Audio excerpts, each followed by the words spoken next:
श्रीमद् भागवतम स्कंद 7 अध्याय 4 और श्लोक संख्या 44। श्री युधिष्ठिरुवाच देवर्षि एतद् इच्छामो वेदितुं तव सुव्रत यद् आत्मजाय शुद्धाय पिता दात साधवे ह्यघम्। श्रील प्रभुपाद जी के द्वारा शब्दार्थ, अनुवाद और तात्पर्य। श्रील प्रभुपाद की जय। श्री युधिष्ठिर उवाच। महाराज युधिष्ठिर ने प्रश्न किया, देव ऋषि, हे देवताओं में श्रेष्ठ साधु पुरुष, एतत् यह इक्षामा हमारी इच्छा है, वेदितुम जानने के लिए, तब तुमसे सुव्रत आध्यात्मिक उन्नति के लिए दृढ़ संकल्प, यत क्योंकि आत्मजाय अपने ही पुत्र को, शुद्धाय जो अत्यंत शुद्ध तथा सम्मानिता, पिता हिरण्यकशिपु ने अदात दिया, साधवे महान साधु को ही निसंदेह अघम कष्ट। अनुवाद और तात्पर्य ध्यान से सुनिए। महाराज युधिष्ठिर ने कहा, हे देवर्षि, हे श्रेष्ठ आध्यात्मिक पथ प्रदर्शक, हिरण्यकशिपु ने शुद्ध तथा श्रेष्ठ संत प्रहलाद महाराज को अपना ही पुत्र होने पर भी किस प्रकार इतना अधिक कष्ट दिया, मैं इसे आपसे जानना चाहता हूँ। तात्पर्य। पूर्ण पुरुषोत्तम भगवान के विषय में और उनके शुद्ध भक्त के गुणों के विषय में यदि किसी को कुछ जानना हो तो उसे देवर्षि नारद जैसे अधिकारी से प्रश्न करना चाहिए। दिव्य विषयों के बारे में अज्ञानी के प्रश्न नहीं कर सकते। जैसा कि श्रीमद् भागवतम 3.25 में कहा गया है, सताम प्रसंगान मम वीर्य संविदो भवन्ति हृत कर्ण रसायना कथा।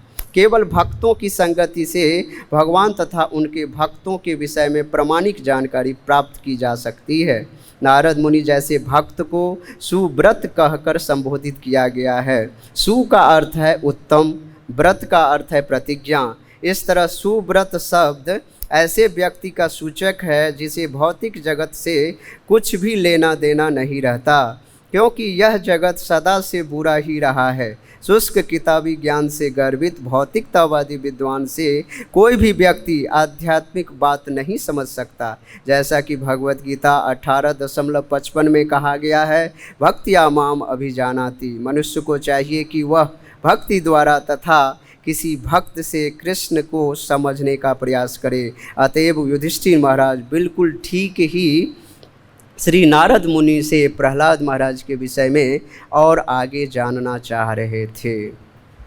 हरे कृष्णा। सर्वप्रथम श्री श्री राधा श्याम सुंदर गौर निताय, श्री श्री कृष्ण बलराम और वरिष्ठ आचार्य गणों के श्री श्री चरणों में मैं साष्टांग दंडवत प्रणाम करता हूँ।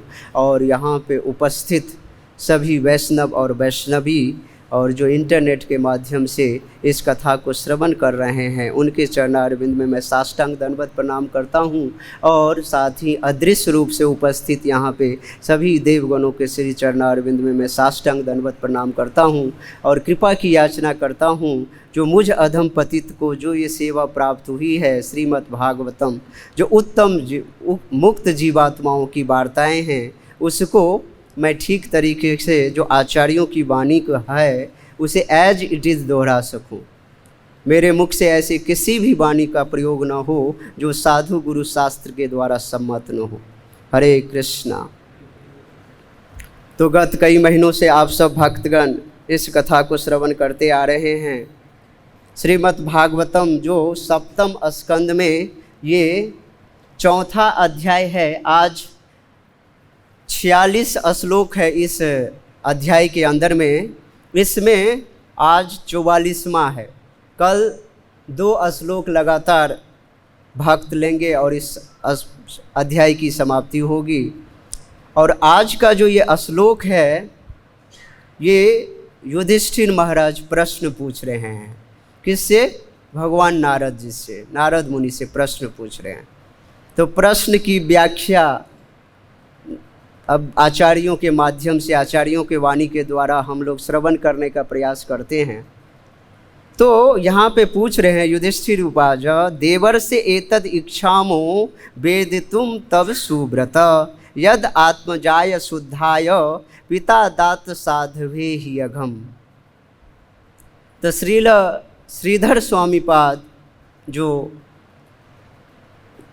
भागवतम के प्रमुख टीकाकार हैं, उन्हीं के चक्षु से हम लोग भागवतम को समझने का प्रयास कर रहे हैं।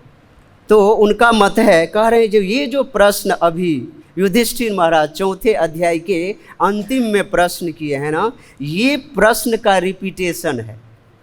प्रश्न को दोबारा पूछ रहे हैं। इसी प्रश्न को युधिष्ठिर महाराज इसी स्कंद में, 7वें स्कंद के प्रथम अध्याय के 48वें नंबर श्लोक में यही प्रश्न, सेम प्रश्न पूछे हैं। सेम प्रश्न पूछे हैं, विद्वेषो दयिते पुत्रे कथम आसिन महात्मनि ब्रूहि में भगवन येन प्रहलादस्य अच्युतात्मया। कह रहे ब्रूहि में भगवन, मैं जानना चाहता हूँ हे भगवन। भगवन कहने का मतलब भगवान यहाँ पे सुखदेव गोस्वामीपाद और श्रील युधिष्ठिर महाराज संबोधित कर रहे हैं नारद मुनि को भगवान, क्योंकि भगवान नारद मुनि भगवान ही है, जो भगवान के इनकारनेशन है नारद मुनि। जब आप लोग 24 भगवान के जो अनंत अवतारों में, भागवतम में 24 अवतारों का वर्णन है, उसमें एक नारद मुनि का अवतार है, इसलिए भगवान शब्द का प्रयोग कर रहे हैं। जो हे मुनियों में श्रेष्ठ, हे नारद मुनि, आप मैं जानना चाहता हूँ ब्रूहि में भगवन ये न। कह रहे हैं जो महात्मनि, जो प्रहलाद महाराज जो महात्मा है, महान साधु हैं और हिरण्यकशिपु के पुत्र हैं, ऐसे प्रहलाद जो अच्युत, प्रहलादस्य अच्युत आत्मजा, जो प्रहलाद जो महान भक्त हैं भगवान के, वो अच्युत में आत्मजा, अच्युत में आत्मता। अच्युत मतलब भगवान श्री कृष्ण में अपनी मति आत्मा को जो हमेशा लगा करके रखते हैं, ऐसे प्रहलाद महाराज, ऐसे महान भक्त के चरण में उसका अपना ही पुत्र, विद्वेषो दयिते पुत्र कथम आसीन, किस प्रकार विद्वेषे घृणा किया हिरण्यकशिपु ने अपने ही पुत्र को, जो ऐसे भगवान के शुद्धतम वैष्णव भक्तों में से एक है। अगर बेटा सुपुत्र न हो, कुपुत्र हो, तो बाप अगर डांट दे तो चलता भी है, घर से भगा दे तो चलता भी है। तो इनका प्रश्न युधिष्ठिर महाराज का इसलिए है, जो बेटा सुपात्र है, भगवान का सुयोग्य भक्त है और अपने मन को, चित्त वृत्ति को भगवान के लगाकर, भगवान में लगा करके बैठे हुए हैं, ऐसे बेटा को भला कैसे, ये प्रहलाद महाराज को भला कैसे जो हिरण्यकशिपु ने घृणा द्वेष से देखा और उसको मरवाने का प्रयास किया। और यही सेम प्रश्न इसमें भी बोला गया है। ये जो श्लोक है आज का, कह रहे हैं देवर से एतद इच्छामो, हे देवर्षि ऋषि, हे देवर्षि, हे सुव्रत, सुव्रत करके संबोधन कर रहे हैं। तब एतत् वेदितुम, कह रहे हैं मैं आपसे, तब एतत् वेदितुम, मैं आपसे जानना चाहता हूँ। युधिष्ठिर महाराज वाला बता रहे हैं, जो तब एतत् वेदितुम, मैं आपसे यह जानना चाहता हूँ, और इच्छाम यत् शुद्धाय, मेरी इच्छा है, जो मैं प्रहलाद महाराज के बारे में ये जानना चाहता हूँ, जो आत्मजाय शुद्धाय, शुद्धाय कर यत शुद्धाय आत्मा जाय, क्योंकि जो भगवान के शुद्ध भक्त है, यत आत्मजाय, आत्मजाय यानी कि हिरण्यकशिपु के जो आत्मज हैं, पुत्र हैं, और वो कौन है? करें साधवे, करें महान भक्त हैं भगवान के। वो ऐसे पिता हिरण्यकशिपु ने अघम अदात, अघम का मतलब साधारणतया पाप लिया जाता है, लेकिन श्लोक में शब्द का अर्थ बदल जाता है। तो यहाँ पे अघम का मीनिंग श्रील प्रभुपाद जी ने बता रहे हैं, जो कष्ट, जो भगवान में अपनी श्रद्धा रति मति पूर्ण श्रद्धा भगवान में फिक्स किए हुआ है, ऐसे महान वैष्णवों के प्रति ये अघम इतना कष्ट कैसे दिया? उसके अपने ही पिता हिरण्यकशिपु, अपने ही पिता, कोई दूसरा पिता नहीं है, अपना ही पिता इसको माने कैसे कष्ट दिया? फिर से दोबारा ये प्रश्न पूछ रहे हैं और यहाँ पे संबोधित कर रहे हैं, जो सुव्रत, हे सुव्रत। तो यहाँ पे सुव्रत कहने का विशेष महत्व है।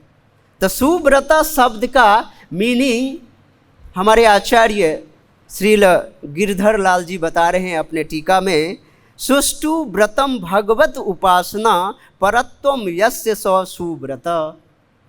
कह रहे हैं जिसकी बुद्धि भगवत उपासना परत्वम, ऐसा व्यक्ति, ऐसे महान व्यक्ति सुव्रत कहलाता है, सुव्रत बोला जाता है ऐसे महान व्यक्ति को जो हमेशा अपनी मति श्रद्धा रति को हमेशा भगवत उपासना में लगा करके रखता है। उपासना, उपासना का मतलब होता है उप आसन, उप मतलब निकट, आसन मतलब आसन जमाना। तो किसके निकट आसन जमाना? तो भगवत उपासना, भगवान के चरणार बिंद में बैठ करके उनके लीला कथाओं को श्रवण करने में जो अपनी रति मति आसक्ति जो फिक्स किया हुआ है, ऐसे भक्त को सुव्रत बोला जाता है। ये श्रीपाद गिरधर लाल जी बता रहे हैं। तो ऐसे नारद मुनि को संबोधित करके हे सुव्रत। तो यहाँ पर मैं श्रील प्रभुपाद जी अपना कमेंट्री बता रहे हैं गिरधर लाल जी के यहाँ से। तो कह रहे प्रश्न किससे पूछना चाहिए? आखिर जो कोई प्रश्न अगर मन में बन जाए तो किससे पूछना चाहिए? तो कह रहे उचित पात्र को देख करके उचित वैष्णव से ही प्रश्न पूछना चाहिए। ये नहीं कि हम किसी को भी प्रश्न पूछ दें। अगर किसी को कोई प्रश्न आप पूछ दें और उसका वो उत्तर उचित माने सही तरीके से नहीं जानता है ना, तो भी वो कुछ ना कुछ अपनी लाज बचाने के लिए ना, प्रतिष्ठा बचाने के लिए ना कुछ आपको बता देगा। और अगर आपको उनमें श्रद्धा है और वो बात अगर आपने मान लिया तो आप फिर गलत डायरेक्शन में चले जाएंगे। तो इसलिए यहाँ पर मैं बोला गया है, श्रील प्रभुपाद जी स्पेशली बता रहे हैं जो हमें प्रश्न किससे पूछना चाहिए। तो यहाँ पे युधिष्ठिर महाराज नारद मुनि से प्रश्न पूछ रहे हैं, को ऐरे गहरे नथ्य खैरी से नहीं प्रश्न पूछ रहे हैं, जो स्वयं भगवान के इनकारनेशन हैं, अवतार हैं और इस धराधाम पे केवल और केवल भक्ति का प्रचार कर रहे हैं। नारद मुनि का क्या पेशा है, क्या आइडेंटिटी है? नारद मुनि ही एक ऐसी पर्सनैलिटी है जिसको ब्रह्मांड के किसी भी कोने में जाने के लिए कोई पास की ज़रूरत नहीं पड़ता है। आपको मंदिर में आने के लिए गेट पास की ज़रूरत पड़ती है। अभी गेट पास बन जाएगा, सबके पास आ जाएगा, तो सबको गेट पास की ज़रूरत होगी। तो गेट पर कहीं भी एंट्री करने के लिए आपको गेट पास की ज़रूरत होती है। भगवत धाम जाने के लिए भी गेट पास की ज़रूरत होती है, भक्ति रूपी गेट पास, उत्तमा भक्ति रूपी गेट पास की ज़रूरत होती है। तो ऐसे किसी भी जगह पे प्रवेश करने के लिए ना गेट पास की ज़रूरत होती है। लेकिन नारद मुनि को ना भगवान नारायण की तरफ से विशेष कृपा प्राप्त हुआ है, जो ब्रह्मांड के किसी भी कोने में वो पहुंच सकते हैं। तो क्या किसी भी में पहुंच सकते हैं? किसी के यहाँ जाकर के मेहमानी और जाकर के अच्छा भोजन पकवान खाने के लिए क्या जाते हैं नारद मुनि? करें नहीं, करें गेहे गेहे जन जन। करें नारद जी ने प्रतिज्ञा लिया हुआ है, भागवतम के महात्म्य में बताया है, जो भक्ति का प्रचार गेहे गेहे घर घर में जने जने जन जन में प्रचार करने के लिए ये प्रतिज्ञा किए हैं नारद मुनि। ऐसे भगवान के शुद्धतम वैष्णव जो भक्त हैं, उनसे प्रश्न पूछ रहे हैं युधिष्ठिर महाराज। तो उनका उत्तर बता रहे हैं। फिर नारद मुनि उत्तर बताएंगे। तो कह रहे हैं यहाँ पे श्रील प्रभुपाद जी कमेंट्री बता रहे हैं कैसे वैष्णवों से प्रश्न पूछना चाहिए। तो कह रहे हैं ऐसे वैष्णवों से प्रश्न पूछना चाहिए, सताम प्रसंगात मम वीर्य संविदो भवन्ति हृत्कर्ण रसायना कथा तत्जो सनातासु अपवर्ग वर्त्मनि श्रद्धारति भक्ति अनुक्रमिष्यति। कह रहे कैसे भक्तों से प्रश्न पूछना चाहिए। तो कह रहे उसका पहला क्वालिफिकेशन सताम प्रसंगात।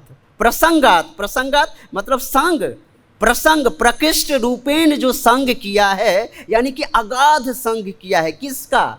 सताम, यानी कि भगवत भक्त, जो शुद्ध भक्त है, भगवान के जो अनन्यतम भक्त है, जिनकी श्रद्धा रति मति केवल और केवल भगवान श्री कृष्ण में फिक्स रहती है, ऐसे सताम, ऐसे वैष्णवों के जो प्रकृष्ट रूपेण संग किए हैं। और वो भक्त क्या करते हैं?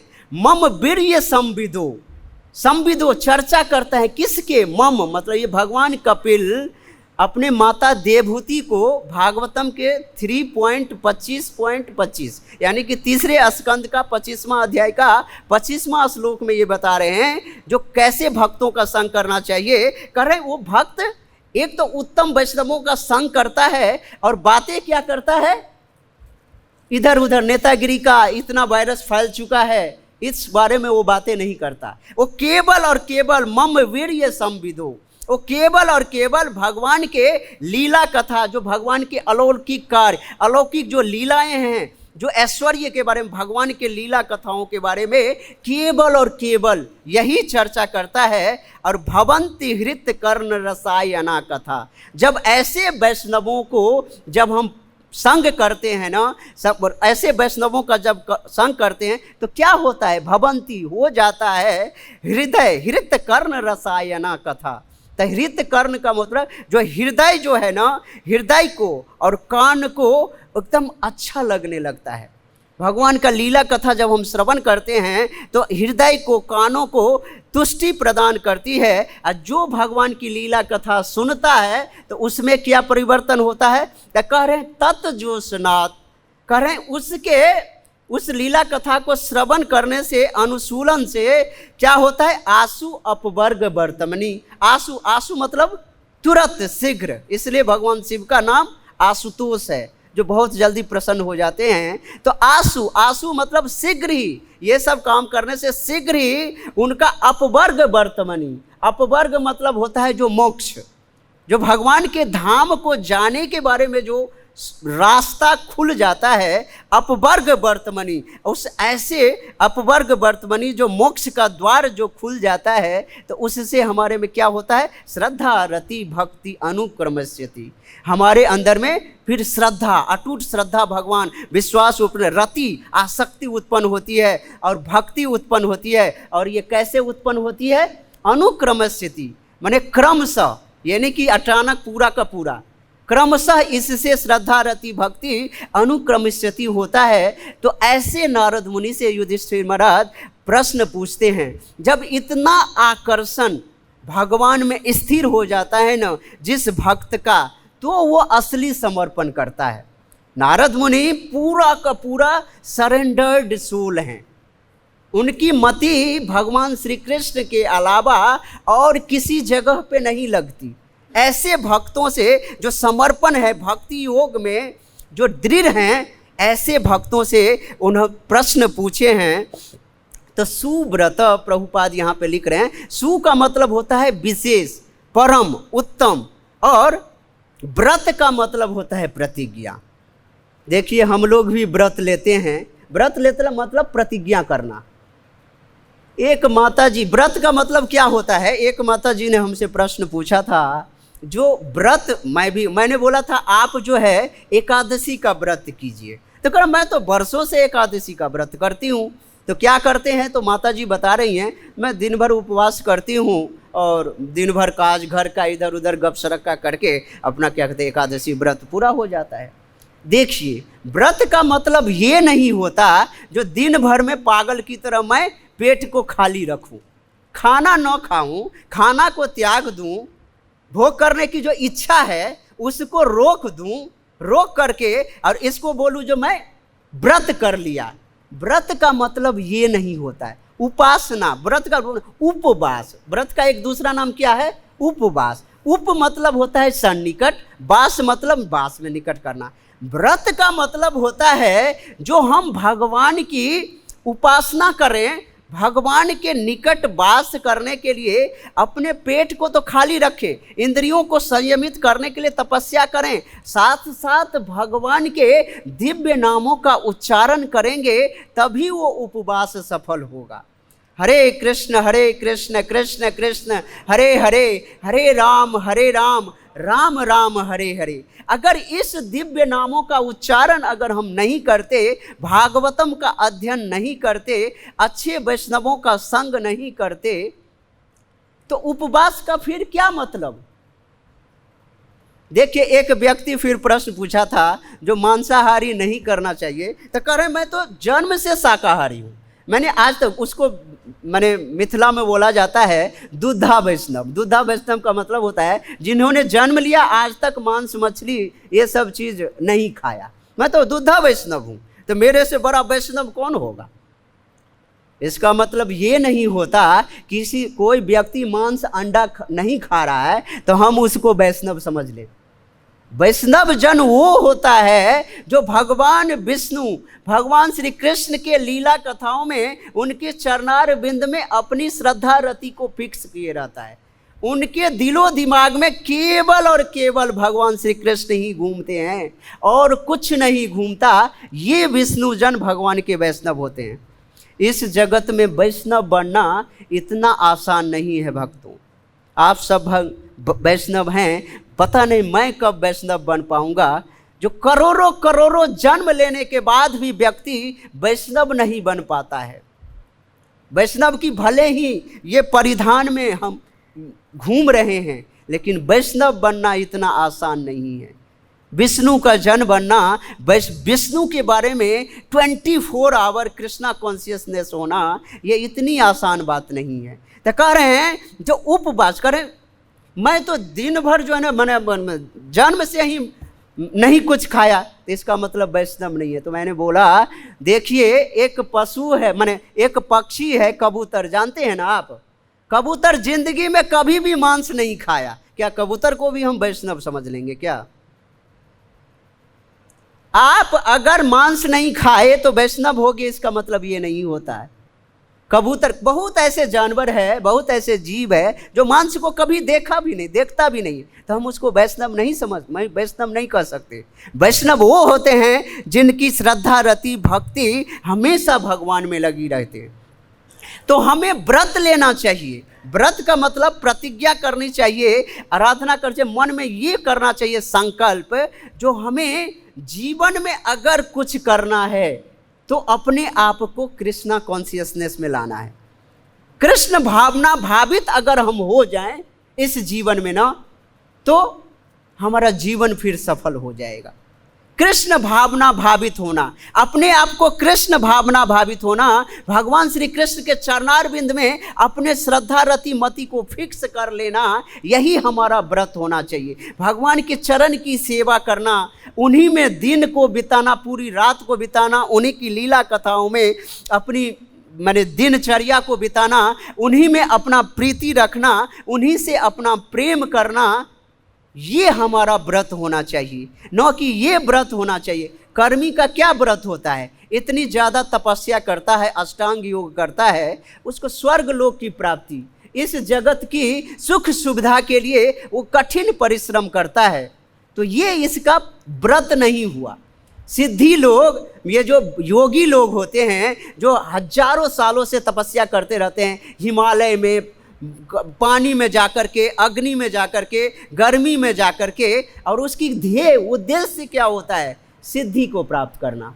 भाई सिद्धि को प्राप्त करके हम करेंगे क्या, ये प्रतिज्ञा, ये व्रत नहीं होना चाहिए। हमारा उत्तम व्रत वही है जो हमारा अगर मन, ध्यान, श्रद्धा रति भगवान श्री कृष्ण के लिए प्रेम उत्पन्न हो जाए ना हमारे मन में, ये हमारा उत्तम व्रत है। हमारा ऐसा कार्यकलाप होना चाहिए, ऐसा व्यवहार होना चाहिए जिससे हमारी श्रद्धा रति भगवान श्री कृष्ण में लग जाए। तो इसके लिए ये कैसे उत्पन्न होगा, तो बोल रहे हैं श्रील रूप गोस्वामी पाद अपने भक्ति रसामृत सिद्धू में, अन्याभिलाषिता शून्यम ज्ञान कर्माद्य अनावृतम आनुकूल्येन कृष्णानु शीलनम भक्तिरुत्तमा। करें अपने आप को भगवान श्री कृष्ण में वही व्यक्ति फिक्स कर सकता है जो अनुकूल भाव से भगवान की सेवा करता है। आनुकूल्येन कृष्णानु, अनुकूल भाव का मतलब क्या होता है?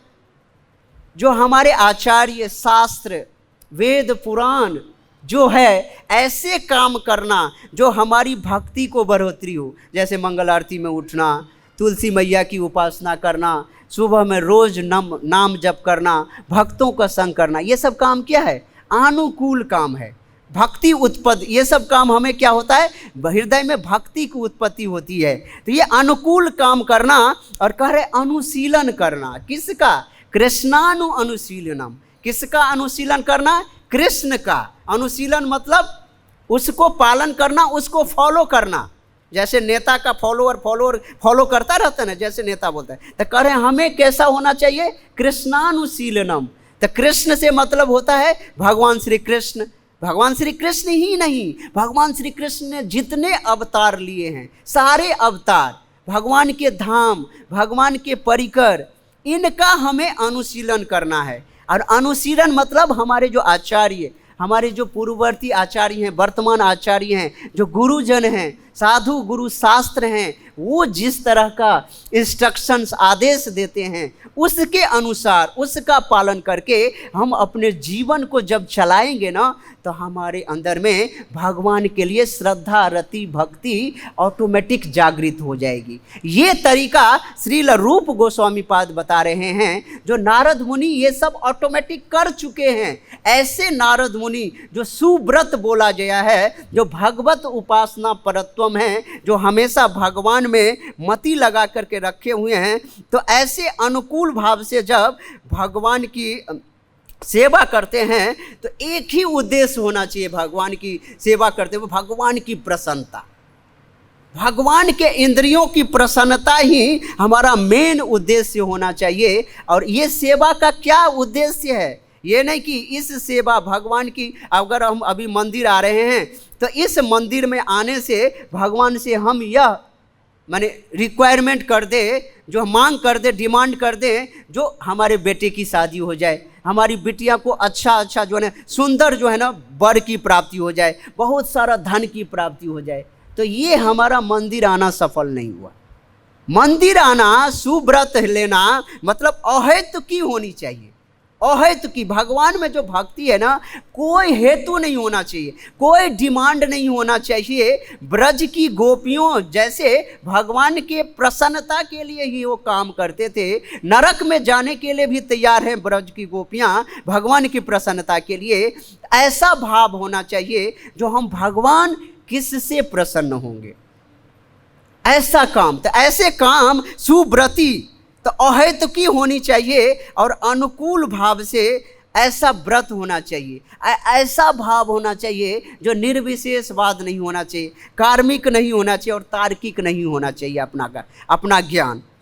तो ऐसे तरीके से, इस तरीके से जब भगवान की भक्ति करते हैं तो हमें सुव्रत जैसा भक्तों का संग कहा जाता है। तो ऐसे ही प्रसंग भागवतम में 1.2.6 भागवतम फर्स्ट कैंटो का दूसरा अध्याय का 6ठा श्लोक में श्रील सूत गोस्वामी पाद नैमिषारण्य के ऋषि मुनि को बताते हैं, सवै पुंसाम परो धर्मो यतो भक्तिरधोक्षजे अहैतुकी अप्रतिहता ययात्मासु प्रसीदति। देखिए, सवै पुंसाम परो धर्मो यतोर भक्तिर अधोक्षजे अहेतु की अप्रतिहता ययात्मा सुप्रसिद्धति।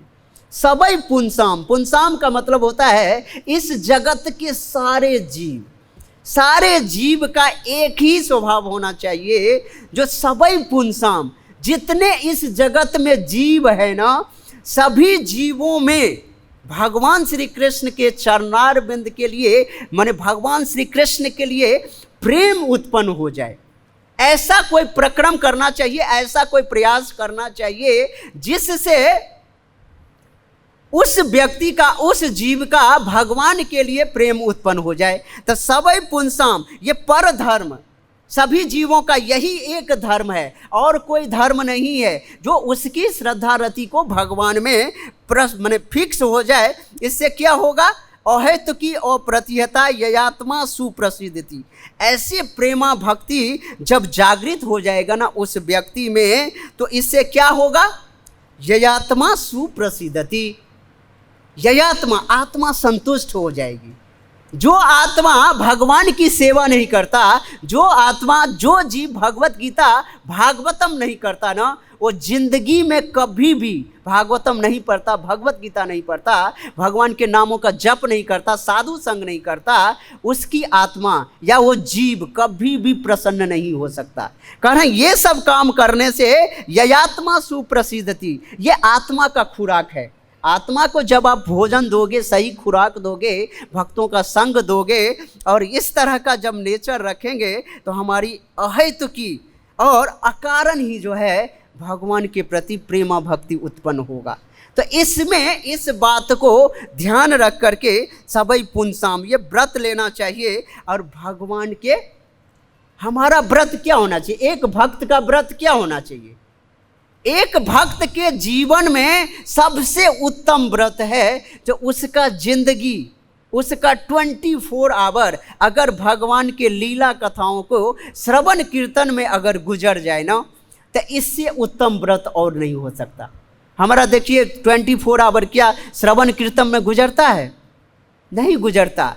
दिन होते ही शुरुआत होता है चुगली, क्या चपाटी, अरे उस भक्त ने क्या कर दिया किसको, अच्छा उसका ये हो गया, अब अरे कानों को अच्छा लगने लगता है, हम उसमें रम जाते हैं, हमारी मति तो ऑटोमेटिक उसमें चली गई। तो हमारी श्रद्धा रति भक्ति कैसे भगवान में उत्पन्न होगी? कह रहे हैं 24 आवर जो है हमें कृष्णा कॉन्शियसनेस में रहना है। एक बार श्रील प्रभुपाद जी को बोलते हैं एक विदेशी, जो हमें ब्राह्मण बना दीजिए, हमें ब्राह्मण बना दीजिए, मैं भी जो है ना ब्राह्मण बनना चाहता हूँ। तो कह रहे हैं तो ब्राह्मण बना दीजिए। तो ठीक है, मैं ब्राह्मण आपको बना दूंगा, लेकिन पहले मनुष्य तो बन जाओ। अब मनुष्य बन जाओ तभी तो हम ब्राह्मण बनेंगे। मनुष्य 2 पैर में चल रहे हैं लेकिन मनुष्य के काम नहीं कर रहे हैं, तो क्या हम मनुष्य हैं? कह रहे हैं सवै पुंसाम, यही जीवों का परम कर्तव्य होता है, भगवान के चरणारविंद में भगवान के लिए प्रेम हर जीव का उत्पन्न हो जाए, यही काम करना। तो भगवान के लीला कथाओं को श्रवण करने का यही एक उद्देश्य हमारे जीवन का होता है। तो भागवतम के प्रथम स्कंद के 7वां अध्याय का 7वां श्लोक में सूत गोस्वामी पाद ये भी नैमिषारण्य के ऋषि मुनि को बता रहे हैं, यस्याम वै श्रूयमानायाम कृष्णे परम पुरुषे भक्तिर उत्पद्यते पुंसा शोकमो भयापः। देखिए बता रहे हैं सूत गोस्वामी पाद, यस्याम वै श्रूयमानायाम कृष्णे परम पुरुषे। कह रहे हैं यस्याम, यह जो वैदिक ग्रंथ, ये जो वैदिक शास्त्र हैं, जितने वेद पुराण, ये जो वैदिक ग्रंथ भागवतम है, कह रहे हैं इसको, भागवतम इस साहित्य को श्रूयमानायाम, सिर्फ और सिर्फ केवल श्रवण करने मात्र से, कोई व्यक्ति भागवतम और भगवत गीता को केवल और केवल श्रवण करता है, सुनता है, तो क्या होगा? कृष्णे परम पुरुषे, भगवान परम पुरुष भगवान श्री कृष्ण में उनकी क्या होगी?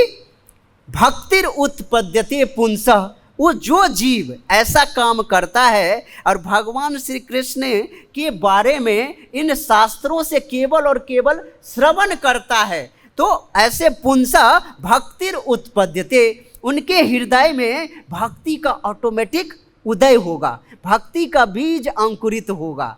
और इस भक्ति के अंकुरित बीज अंकुरित होने से 3 काम होंगे। क्या होंगे? शोक, मोह, भय। अपह, अपह का मतलब होता है दूर हो जाना। शोक, उसके हृदय में जो शोक है, मोह है और भय, ये जो शोक, मोह और भय बहुत बड़ा बीमारी है, कभी नहीं जाता है।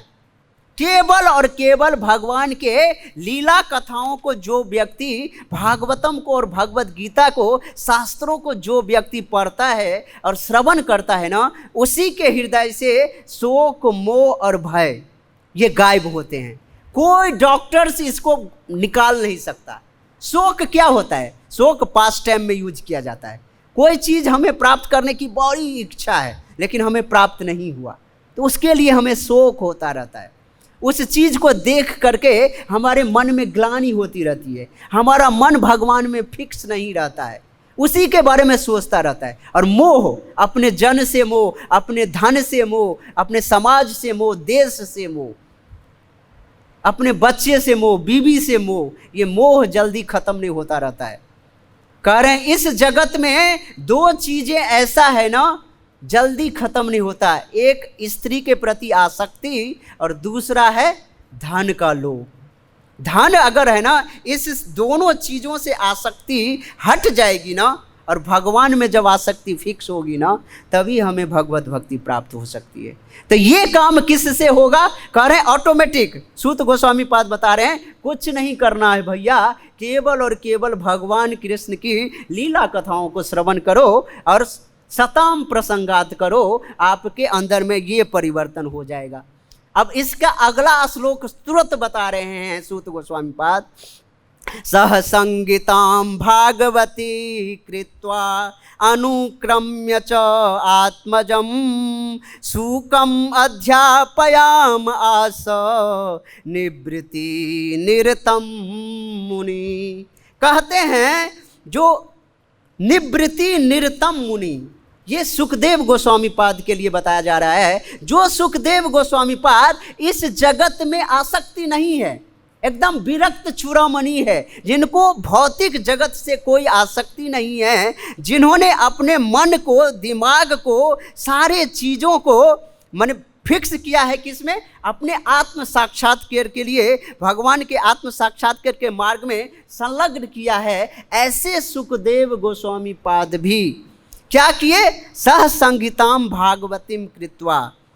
ये जो श्रील व्यासदेव को बड़ी एक मन में लालसा थी, जो मुझे एक कोई पुत्र की प्राप्ति, योग्य पुत्र की प्राप्ति हो, जिसे मैं जो भागवतम जो मैंने सीख रखा है ना, वो भागवतम मैं किसी को दे सकूं।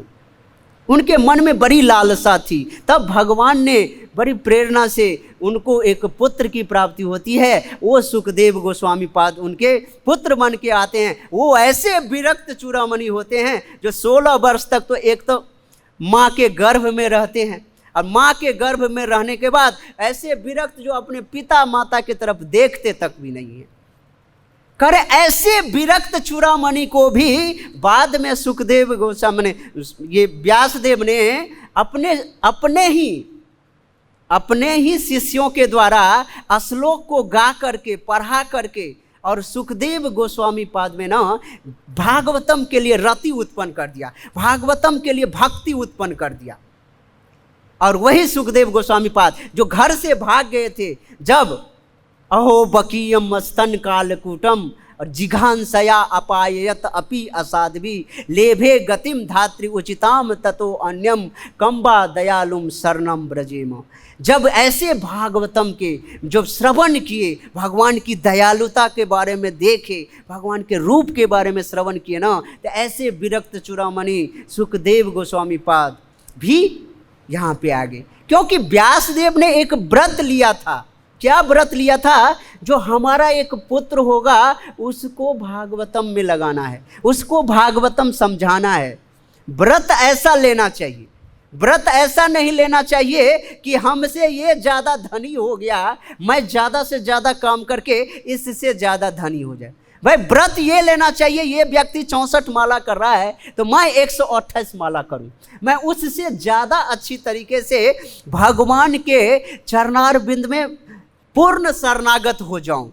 ये हमारा व्रत होना चाहिए, ये हमारी प्रतिज्ञा होना चाहिए। प्रतिज्ञा हमेशा, व्रत हमेशा पॉजिटिव साइड में होना चाहिए, न कि निगेटिव साइड में। पॉजिटिव भगवान के प्रति हमारी श्रद्धा रति अगर उत्पन्न हो जाए, ये हमारा व्रत होना चाहिए। जैसे श्रील व्यास देव जी ने लिया था अपने बेटे को, जो विरक्त बेटा था उनको भगवान में लगाने के लिए।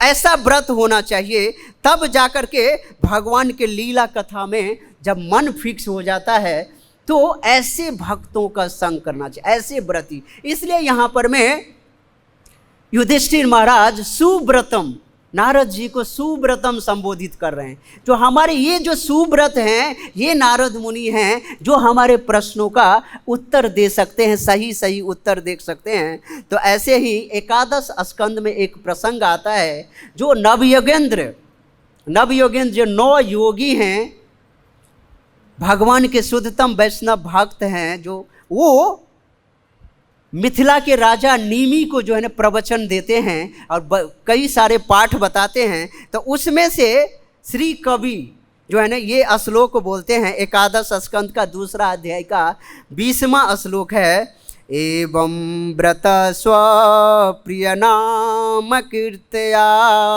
जातानुरागो द्रुतचित्त उच्चै हसत् यथोरोदिति रौति गायति उन्मादवत नित्यति लोक बाह्य। कह रहे हैं एवं व्रत, कैसा व्रत लेना है ये यहाँ पर मैं बता रहे हैं, कवि श्रीपाद कवि बता रहे हैं। जो एवं व्रत, जो कोई व्यक्ति भगवान के लीला कथाओं को श्रवण करने में, कीर्तन करने में अपनी मति को व्रत ले लिया है, अपनी ध्यान को उनमें फिक्स किया हुआ है, ऐसा व्रत ले लिया है। कहें स्वप्रिय नाम कीर्तया। कीर्तया का मतलब कीर्तन, जो भगवान के कीर्तन में अपने प्रिय, स्वप्रिया नाम। स्वप्रिय किसका? अपने नाम। हमने स्वप्रिय का मतलब होता है अपना जो प्रिय भगवान श्री कृष्ण है ना, उनके लीला कथाओं को कीर्तन करने में जो ऐसा अनुराग, जातानुरागो, जिसकी इसमें अनुराग उत्पन्न होती है, आसक्ति होती है, रति उत्पन्न होती है, तो ऐसा व्यक्ति क्या करता है? जब ऐसा व्यक्ति कोई करता है, जो इसमें भाव ऐसा होता है, तो उसमें क्या होता है? द्रवित चित्त, द्रुत चित्त उच्चे, उसका हृदय द्रवित हो जाता है। जब भगवान श्री कृष्ण का उच्च स्वर से कोई व्यक्ति बड़े ही अनुराग से नाम लेता है ना, तो सबसे पहला काम क्या होता है? उसका चेतो दर्पण मार्जन, हृदय का परिवर्तन होता है, हृदय मेल्ट करता है और उसमें भगवान विराजमान होते हैं और उनके आँखों से अश्रुधारा प्रवाहित होता है। कभी वो व्यक्ति उसमें माने अष्ट सात्विक विकार उत्पन्न होता है, तो कह रहे द्रुत चित्ते उच्चे, कभी वो व्यक्ति उच्च स्वर से गायन करने लग जाता है। कभी बोलते हैं हसत यथो, कभी वो बहुत तेज से हंसता है, और कभी रोदती, कभी वो रोता है भगवान के वियोग में, सेपरेशन में, और कहते रौती, और विक्षुब्ध होकर के भगवान जब मिले नहीं रहते हैं, ऐसे भगवान के विप्रलम्ब भाग में विक्षुब्ध होकर के क्या बोलता है? गायती, गायन करता है, और उन्मादवत, ऐसे गायन करता है जैसे पागल व्यक्ति है, और वो एकदम उन्माद से गाता है और ऐसे नाचता है जो एकदम पागल व्यक्ति नाच रहा है। उन्मादयति गायति उन्मादवत नित्यति। और लोक बाह्य, जिसको बाह्य जगत का कोई भी भान न हो। ऐसा कई और व्यक्ति देखेंगे जो अगर भगवान के सामने वो नृत्य करता रहता है, तो उसकी मन भाव में ये रहता है, जो कोई व्यक्ति मेरा जो है ना वीडियो निकाल रहा है, तो थोड़ा बढ़िया से डांस कर लूँ, है ना, बढ़िया से डांस कर लूँ, मेरा फोटो अच्छा आ जाए, तो इसलिए वो नाच करता रहता है, दिखाता है। तो कह रहा है ये ऐसा नहीं, ऐसा नाच नहीं कर रहा है, ऐसा नृत्य नहीं है, ऐसा गाना नहीं गा रहा है जो कर रहे हैं लोक बाह्य, उसका मन ध्यान इस लोक बाह्य लोक में है ही नहीं, एकदम भगवान में अपना मन को फिक्स करके और भगवान के लिए नृत्य कर रहा है। तो ऐसा जो भाव उत्पन्न होता है ये कब होता है? जब भगवान श्री कृष्ण की लीला कथाओं को श्रवण कर कीर्तन करने में अपना व्रत लेंगे। तो यहाँ पे सुखदेव गोस्वामी पाद माने यहाँ पे बता रहे हैं, मतलब कवि जी बता रहे हैं, नवयोगेंद्र में कवि, जो एवं व्रत भगवान की लीला कथाओं को व्रत को ज्ञान करने में अपने आप को लगा देना चाहिए, भगवान के नाम कीर्तन का आश्रय लेकर के, जो हमारे ये नाम ही सभी चीज़ों की पूर्ति करेगा। हरे कृष्ण कृष्ण कृष्ण हरे हरे, हरे राम राम राम हरे हरे, इति षोडशकम नामनम कली कलमस नाशनम ना तर पर तर उपाय सर्व वेदेषु दृश्यते। ये जो 16 शब्दों का बना हुआ जो मंत्र है ना, जो व्यक्ति इसको गाता है, नाचता है, भगवान में अपना मन फिक्स करता है, वो इस जगत से, इस कली कलमस नाशनम, इस कलयुग का कलमस से नाश हो जाता है। और कह रहे नातर परतर उपाय, कोई अल्टरनेट ऑप्शन भी नहीं है भैया। अगर इस भवसागर को पार करना है ना, तो कोई दूसरा बोट बना नहीं है, दूसरा कोई नौका नहीं बना, केवल और केवल भगवान की नाम रूपी नौका को सवार होकर के उन्हीं नामों को ग्रहण करके तभी हम भगवत धाम को जा सकते हैं। ऐसा श्रद्धा रति फिक्स करके जो व्यक्ति करता है, ऐसा व्रत लेता है, तो उसमें से एक है, सर्वोत्तम है, अग्रगण्य है, वो कौन है? श्री भगवान नारद जी। तो युधिष्ठिर महाराज का प्रश्न पूछना एकदम उचित है, जो व्यक्ति से सही व्यक्ति का उन्होंने चुनाव किया, और वही व्यक्ति युधिष्ठिर महाराज एकदम शुद्ध वैष्णव हैं, स्वयं विद्वान हैं, सब कुछ भगवान के लीला कथाओं के बारे में जानते हैं। उनके मन में जब ये प्रश्न हुआ है तो उनका निराकरण फिर कौन करेगा? जो उनसे उत्तम वैष्णव होंगे तभी तो कर पाएंगे। तो नारद मुनि ऐसे ही उन्नत वैष्णव से नारद मुनि से माने युधिष्ठिर महाराज नारद मुनि से ये प्रश्न इंक्वायरी करते हैं और उनसे प्रश्न पूछते हैं। तो यहाँ पे श्रील प्रभुपाद जी इस भागवतम के श्लोक के परपट में यही समझाना चाह रहे हैं, जो हमें प्रश्न ऐसे ही व्यक्ति से पूछना चाहिए, और भगवान को जानने के लिए एक सही पर्टिकुलर व्यक्ति, सही पर्टिकुलर भक्तों के शरण में जाकर के चुनाव करना चाहिए, और उसी से कभी भी हमें कोई प्रश्न पूछना चाहिए। अगर गलत व्यक्ति से प्रश्न पूछ लेंगे तो अपने सही मार्ग से भी आप भटक सकते हैं, हम सब भटक सकते हैं। तो कह रहे हैं, भागवत गीता भी बताता है, भक्त्या माम अभिजानाति यावान यह च अस्मि तत्वतः।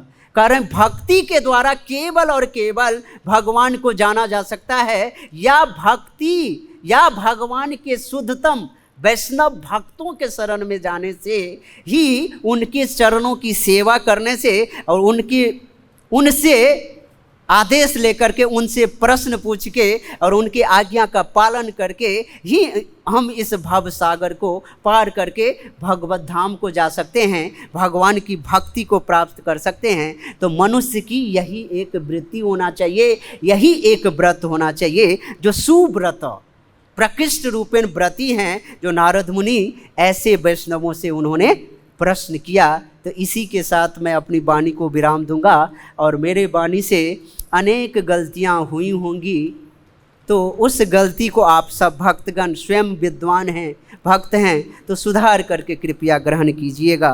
वांछा कल्पतरुभ्यश्च कृपा सिंधुभ्येव च पतितानां पावनेभ्यो वैष्णवेभ्यो नमो नमः। अनंत कोटि वैष्णव वृंद की जय। जगत गुरु श्रील प्रभुपाद की जय। श्रीमद् भागवतम महापुराण की